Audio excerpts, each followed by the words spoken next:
تاسو ته ښه معلومه ده چې د فساد په وړاندې د مبارزې د قانون پر بنسټ او د حکومت د تعهداتو پر بنسټ د جنیوا کنفرانس او نورو دونرانو سره یې کړي دي د فساد پر وړاندې د مبارزې کمیسیون ایجاد شو. د دې کمیسیون ماموریت دا دی چې فساد سره په جدي توګه د قانون پر بنسټ مبارزه وکړي.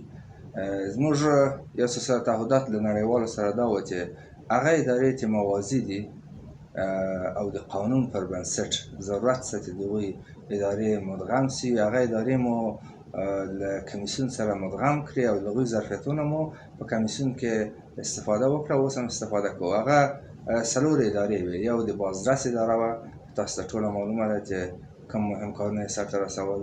بل د مک اداره ده چې د نظارت او ارزیابي اداره نومیږي. بل د فساد پر وړاندې ځانګړی سکرتریت دی یا سکرتریت ویژه مبارزه با فساد. او څلورمه اداره د داراییانو د ثبت اداره ده. د دې ادارې وظیفه دا وه چې د ټولو دولتي چارواکو جایدادونه ثبت کړي، تر هغو وکولی شي له دې طریقه فساد سره مبارزه وکړي. تقریبا 2 میاشتې کېږي د کمیسیون خپل کارونه پیل کړي دي او په مختلفو ځایو کې موږ بررسیان لرو چې هر کله د بررسیان پای ته ورسیږي موږ تاسو ته نتایج تاسو سره شریکوو. په وزارت داخلي کې د جنایي برخه کې موږ بررسیان لرو چې د هغوی د ظرفیتونو بررسي کوو. کشفي برخه کې او د میدان هوایي کې یو بررسي لرو. اوس نه غواړم په جزئیات خبرې وکړم، ولې ډېر ژر به د هغوی ټولو جزئیات تاسو سره شریک شي. مهمه دا ده چې موږ د دې کمیسیون د افغانستان په سطحه باندې یو استراتیژي جوړه کړه. دا د فساد پر وړاندې د مبارزې ملي استراتیژي نومیږي. په دې استراتیژي کې د 1 کال لپاره د اوس لپاره ټول هغه مهم شیان مو داخل کړي تر هغو چې فساد سره مبارزه وشي. دا استراتیژي په 6 بنسټونو ولاړه ده او په دې کې 46 بنچمارکه دي. یو تعداد بنچمارکونه زموږ مربوط دي، د کمیسیون باید سرته ورسي. یو تعداد د وزارتخانو مربوط دي.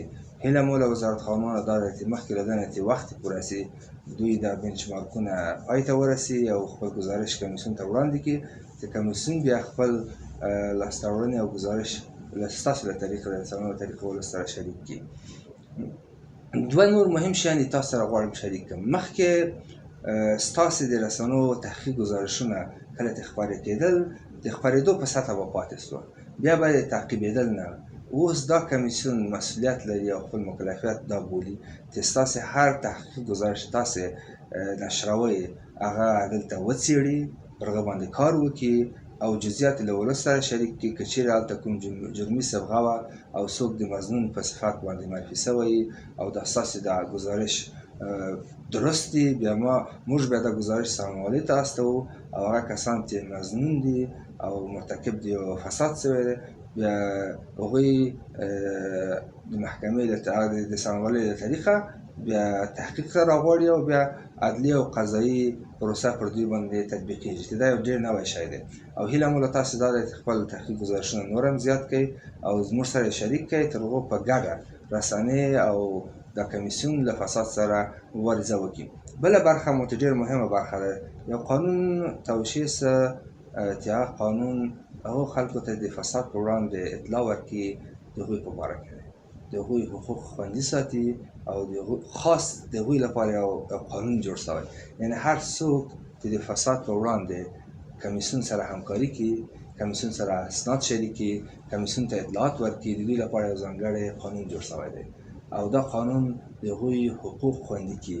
نو هیله مو له ټول ولس نه دا ده چې تاسې حق لرئ د قانون پر اساس باندې چې نظارت وکړئ هغه ځایو کې چې فساد شته او موږ ته ګزارش راکړئ.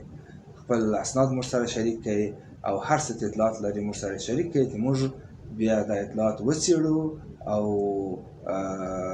هغه مشکل ته رسیدګي وکړو په ګډه. نو بناً کمیسیون، رسنۍ، مدني ټولنه او ولس چیرې په ګډه کار وکړو انشاءالله نتیجه به مو مثبته وي او وبه کولی شو چې فساد په هېواد کې کم کړو او یو ورځ به دا د فساد ریښې له هېواد نه لرې کړو.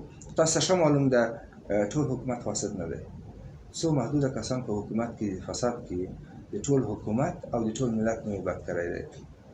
هیله مو دا ده چې راځئ له دغو کسانو سره په جدیت مبارزه وکړو. کمیسیون ټول هغه دوسیې، هر هغه اسناد چې ورته راځي په شفافیت سره، په بېطرفۍ سره، ایماندارۍ سره او مسلکیتوب سره دا ارزوي، بررسي کوي او نتایج یې ولس سره شریکوي. موږ د ولس په مقابل کې مسؤلیت لرو او ولس ته پاسخګوی یو، ملي شورا ته پاسخګوی یو او ولسمشر ته. یو شفافیت سره موږ خپل کارونه مخته وړو. نو هیله مو دا ده چې ټول زموږ سره همکار اوسي او دا کار مشترکاً پر مخ وځو. دقیقاً د تحقیق په جریان کې هم موږ که چیرې معلومات ولرو هغه ورسره شریکوو او له نورو ادارو نه هم غوښتنه ده د قانون پر اساس باندې تاسې حق لرئ هر اداره چې تاسو سره اطلاعات نه شریکوي موږ ته یې ووایاست. موږ د ادارو غوښتنه کوو چې اطلاعات په دقیقه ډول له رسنیو سره او له ولس سره د قانون پر بنسټ شریک کړئ. موږ هم تاسو سره همکاري کوو او کله چې ستاسو ګزارش بشپړ شه نشر ته مو ورسوه، موږ سره شریک کړئ، موږ بیا بررسي کوو او بیا نتایج تاسو سره هم شریک کوو او گزارش مو څارنوالۍ تاسو ته وو، همداسې تعقیبوو تر قضا پورې تر هغو چې نتایج یې ولس ته ورسېږي. دا ډېره مهمه موضوع ده. هیله مو د رسنیو نه دا ده په دې خاص تمرکز وکړي، دا ګزارشونه تاسو هم تعقیب کړئ. کله چې موږ دوسیه جوړه کړه تاسې تعقیب کړئ، بیا څارنوالۍ ته مو واستوله تعقیب یې کړئ، بیا مو قضا ته واستوله تعقیب یې کړئ. یعنې کشفي، عدلي او قضایي دا درې پړاوه درې سره تعقیب کړئ او پایل کې بیا تاسې یو ګزارش جوړ کړئ چې کله مو کار پیل کړی وه هغه ورځ او اوس چې پای ته ورسېد نتیجه مو څنګه ده. دا ستاسې کار ته یو ارزش ورکول دي او هېواد ته مو ارزش ورکول دي. مبارزه له فساد سره ډېره مهمه ده. تاسو یو شی چې ډېر مهم دی چې اوس یې باید ووایم دا دی چې یو وخت مفسد په ټولنه کې منفور و، خلکو ځینې بد راتلل، ولې متاسفانه اوس مفسد په ټولنه کې محبوب دی. دا فرهنګ باید له منځه ولاړ شي. دا رسنیو مکلفیت دی دا فرهنګ له منځه یوسي. ولس نه مې تقاضا ده چې د مفسد په وړاندې د مبارزې فرهنګ ایجاد کړي. فساد پراخ دی، یوازې یوه اداره نشي کولی ورسره مبارزه وکړي. که چیرې مو په کوڅه کې په یوه ټولنه کې په یو ځای کې یو مفسد دی په بله سترګه ورته وګورئ، مقابل کې ودرېږئ، هغه ته محبوبیت مه ورکوئ، دا فرهنګ تبدیل کړئ، بېرته زاړه فرهنګ ته ولاړ شئ. مفسد دی، په ټولنه کې منفور دی، خلک یې نه خوښوي، په ټولنه کې له ټولنې نه رټلی سړی باید اوسي. بنان غوښتنه مو له رسنیو نه دا دی، مدني ټولنه نه دا دی او ولس نه چې د فساد په وړاندې د مبارزې فرهنګ ایجاد کړي. فساد یو ناوړې پدیده ده. هیله مو دا ده چې د دې پدیدې سره همداسې مبارزه وکړو.